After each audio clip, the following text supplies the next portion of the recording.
What a headshot! What a head! How's it, guys? This is Dayvy, FPL, and welcome back to the Fantasy Premier League video here on my channel. Now in this video, I'm going to take you guys through my very own wildcard draft for the upcoming Game Week 7. So wildcard season is kind of approaching us, whether you wildcard in Game Week 7, Game Week 8, Game Week 9, or even further than that. It's nice to see what kind of wildcard drafts are currently going around. Now, I'm going to say this to start off the video that no, I'm not wildcarding for Game Week 7. However, this draft does tempt me slightly, but currently I think my starting 11 is good enough. But this video has been quite highly requested on my Twitter DMs as well as my Discord channel, so I wanted to get this video out as soon as possible so that you guys can catch those price rises. Now, as you guys know with the wildcard, there's kind of no set strategy to go for. It's a very situational chip, and therefore if you guys do believe Game Week 7 is your week to wildcard, this video is going to help you out a lot. But saying that though, it's also going to help you guys out that aren't on the wildcard, because on those free transfers, maybe you have 2 free transfers like myself, you can kind of navigate to these options that you see in this draft. Now, if you guys are wildcarding for Game Week 7, drop it in the comments down below. Otherwise, tell me which game week you're going to wildcard,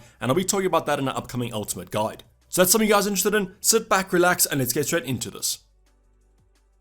So before we get into the actual wildcard draft, I want to just state the facts that I mentioned in the introduction yet again. I am not personally wildcarding for Game Week 7, however, I still created this draft as if I was. And the second reason that I'm actually creating this video before the wildcard kind of guide video is that I wanted to get this out as soon as possible because the price rises this season have been super aggressive. So don't worry, in the Ultimate Guide coming up tomorrow, I might title it kind of a wildcard guide, as we'll be going through the wildcard strategy in quite a lot of depth. So don't worry, I got you guys on that one. In tomorrow's video, I'll be going through all the Game Week 8, Game Week 9, kind of Game Week 12 even, wildcard strategies that might be actually more preferable than Game Week 7. But now that these kind of talking points are out the way, let's get on to the actual draft. So now going on to the actual wildcard draft for the upcoming Game Week 7, and the biggest talking point I want to talk about first is going to be the budget. So this draft I managed to afford with 0.5 left in the bank, and the reason I've done this is that you guys might not have the same kind of player prices as myself. You might not have bought in Haaland from Game Week 2 and onwards, that sort of thing. So I've left 0.5 so that most of you should be able to afford this draft. But if you guys had more money or have that 0.5 in the bank, you can make your upgrades as you do please, as there might be some positions that are quite template, but what you guys can do on these is upgrade or downgrade to put your own flavor on it. So that's probably the thing that I would say about this wildcard draft. It's pretty kind of template focused. I don't mean kind of template from Game Week 1 and so on and so forth. I mean kind of just a template wildcard draft that you guys can choose to upgrade or downgrade. But if you choose to stick with it, these options can still provide you some good FPL points. So just keep that in mind as we go through the players. Now, I won't be going over kind of a team selection for Game Week 7, Game Week 8, Game Week 9 right now. I'll be doing that after the kind of draft. You guys can see that I've set this up in the kind of 2-5-5-3 system. As on a wildcard, you can change your bench options as well, and therefore it's kind of a full starting 15.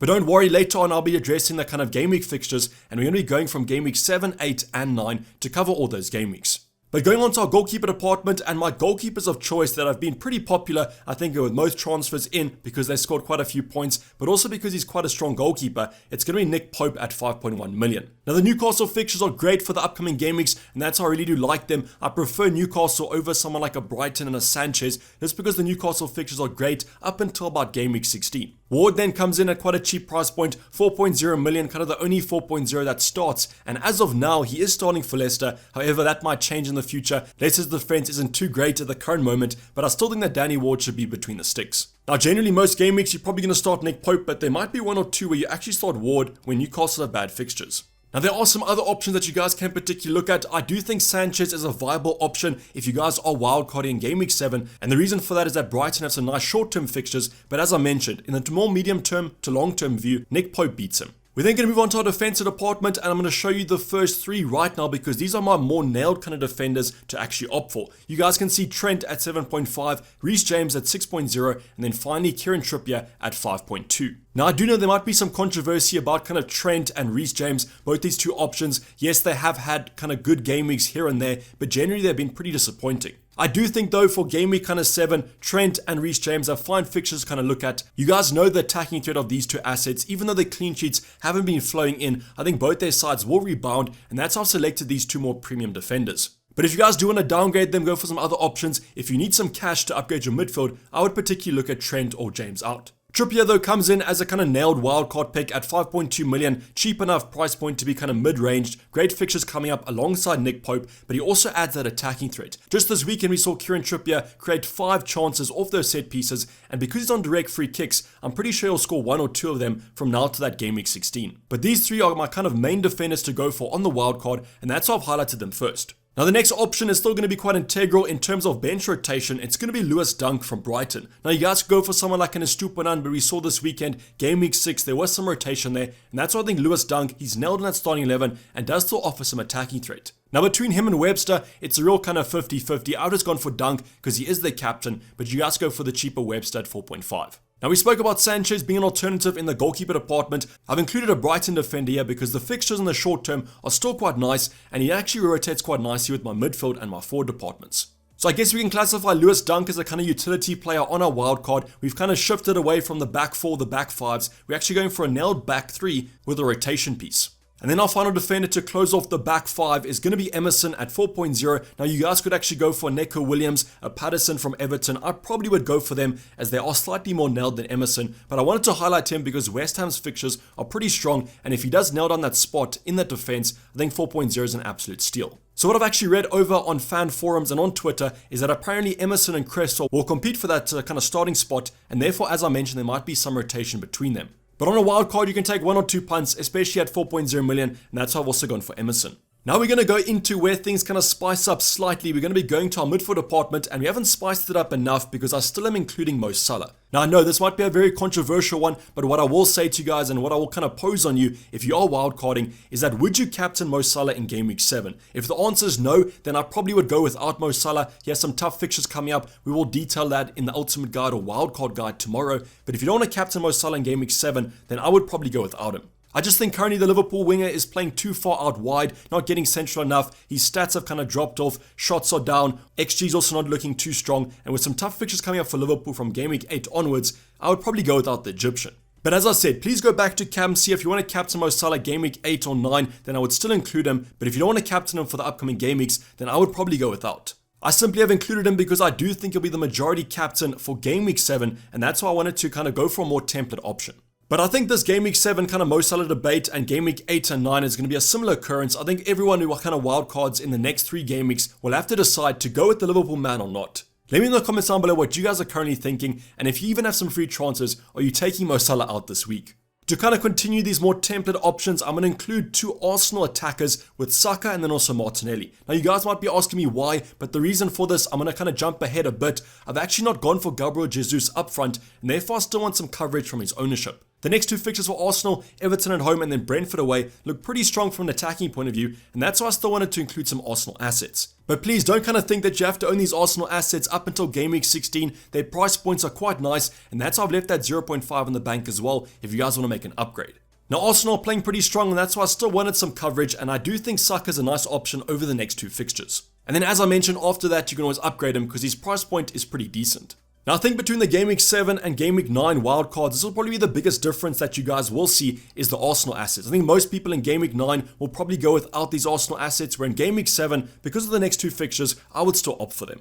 Another player with nice fixtures in the short term, like Lewis Dunk, is going to be Trossard from Brighton. Now Trossard, Gross, McAllister, whichever one you guys kind of prefer, but I personally would rather go for Trossard, even though he is starting at that wing-back position. It almost seems like he starts at wing-back, then kind of progresses up the field as the subs come on, but definitely the best Brighton attacker in terms of the stats. Now 6.5 might be out of your reach, and that's why even with the 0.5 in the bank, I've mentioned McAllister and Gross because they both are good options. I think with that game week 7 fixture against Bournemouth away, you guys have to go for a Brighton attacker if you're going to wildcard this week, and even if you guys aren't wildcarding, those free transfers should be used for this fixture.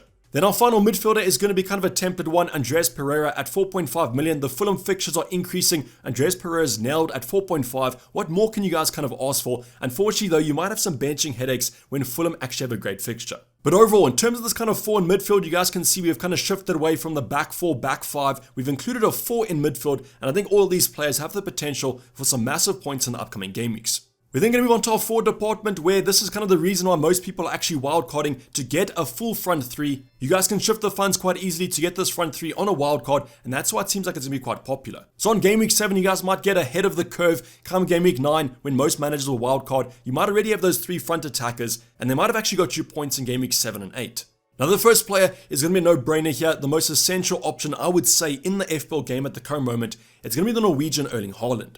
Now he has risen in price to about 12 million, so you guys can see 11.7. I bought him, I think at 11.6 or 11.5, but I still think he's worth the price point at 12.0. The reason for that is that if he is going to start every single fixture, I do consider him to be a perma captain, and here's where we go back to that kind of Mo Salah pick. If you guys don't want to captain Mo Salah, then simply take him out. But what I would heed some caution on is that Haaland, if he does play in Champions League, we might have 1 or 2 games that he does get rotated, and therefore you might want another captaincy option, and that's where Mo Salah kind of comes in quite useful. But that's up to you guys, but I have Haaland in my team, but who are the other forwards to go for? So the last 2 forwards, there's kind of a plethora of options you guys could potentially look at, and Ivan Toney's on good form over the Brentford fixtures are kind of toughening up a bit. We have Solanke from Bournemouth, who have great fixtures on the horizon, but I just really trust Bournemouth at the current moment, even though they did just beat Nottingham Forest. So the 2 forwards that I've actually included on my wildcard draft are going to be Isaac from Newcastle and Mitrovic from Fulham. Now the Isaac pick could obviously become Callum Wilson if he does come back from injury. Don't exactly know the kind of Eddie Howe front 2, front 1 that he's going to kind of look at. Some rumors about Isaac on the wing, maybe 2 up front with Callum Wilson. Who kind of knows? But right now Isaac is playing, whereas Callum Wilson isn't. Now the price difference between those 2 isn't too much, so you guys should be able to afford both of them. But in Game Week 7, I'd rather go for Isaac. Now the Newcastle fixtures like Nick Pope, Trippier on the horizon are great. We just have to hope that Isaac stays fit and ready. But he's definitely a punt that I would potentially go for because in Game Week 8 they play Bournemouth at home and I'm expecting a big score for Newcastle. Then moving on to Mitrovic, like Andreas Pereira, Fulham have some great fixtures coming up, but it seems like Mitrovic doesn't even need those easy fixtures as he has been scoring against literally everyone. Now has had a few price rises, so currently 6.8 million, still worth it at that price point. What you're getting is a nil talisman on penalties and with a natural keen eye for goal. So this front 3 I really do like because of those Newcastle fixtures. Mitrovic looks quite strong, but what I would probably say is if you guys want to downgrade an apartment or look for an upgrade, I'd probably say Isaac and Newcastle is the one that I would go for that move. But this is basically wrap up the kind of wildcard draft. Tell me what you guys think about it. I know there might be 1 or 2 changes, but that's what I said. This is kind of a template to build off of so that you guys can do your own flavor on it. But now let's actually go to the team selection and see why I've picked these options. So going on to the Game Week 7 team selection for this wildcard, I'm going to be going over these players quite quickly, kind of position by position, just showing you what fixtures are on the horizon and the reason why I picked them on a wildcard. As you guys can see, bottom right hand side, 0.5 left in the bank, and on our bench for Game Week 7, it actually kind of picks itself. I say picks itself, but it's going to be quite hard to have Mitrovic against Chelsea at home on the bench. When you guys see my starting 11, you probably can understand why. So Ward, Mitrovic, Andreas, and Emerson all make up our bench. I think Andreas will probably be there with Emerson most game weeks, whereas Mitrovic will rotate back into the starting 11 as soon as those Fulham fixtures look quite decent. So our starting goalkeeper for Game Week 7, no brainer there. I do still prefer Nick Pope over someone like a Ward. West Ham away is a tough game, but West Ham are in the European competitions and therefore might be quite tired from that Thursday turnaround. Going on to our backline, we have Trent, James, Trippier, and also Lewis Dunk. So Dunk comes in with that Bournemouth away game where I still expect Brighton to do quite well defensively. The other fixtures on paper, we have Reece James. I'm kind of backing Chelsea to keep a clean sheet here, but if you guys don't believe in that, you can always just play Mitrovic. Trippier, same fixture as Pope, and then also Trent has Wolves, who've struggled from an attacking point of view. Going on to midfield department, we have Salah against Wolves, Saka and Martinelli against Everton at home, and then finally Trossard against Bournemouth. Now that midfield looks simply outstanding. I expect Arsenal to rebound after this Manchester United loss, and Salah, this might be the last chance if you guys want to captain him. Trossard, nothing more has to be said there. My favourite Brighton attacker against the worst probably defence in the Prem, or at least one of the worst. That should surely equal some FPL points. And then go on to our forward department, Haaland against Spurs. Hope that he does start, but that is a tough game on paper, and Spurs always generally do quite well against Man City. Then finally Isaac, a little bit of an unknown factor there. Haven't really seen him play that much in the Prem, but still looks like quite a good striker, and that's why I back him against West Ham away. So here we have the kind of Game Week 7 setup, some nice differentials that you guys can go for, getting the most out of that Brighton team and that Newcastle team that hopefully have some good results.